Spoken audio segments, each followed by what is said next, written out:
الفيديو اللي انتوا شايفينه ده انتشر وجاب ملايين المشاهدات وناس بتتريق عليه. انت مالك يا عم؟ طالع من الجيم بقالك اسبوع. لا ده ابن عمي لما يروح الجيم اسبوع. لا ده مش عارف، نازلين تريقة عليه. وهو في الحقيقة شكله او الظاهر ان هو تعبان. في ناس كتبت في التعليقات ان هو مريض، وطبعا ليس على المريض حرج ولا الاعرج ولا الاعمى.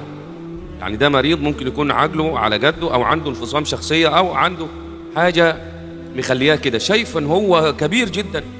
فسبحان الله العظيم ما نتنمرش على حد ولا يعني نتجرأ على حد بالقول وهو في حالة لا يرثى لها، تعبان، مش في عقله، مش في وعيه، مش عارف روحه هو فين وجاي منين. تمام؟ فليس على المريض حرج.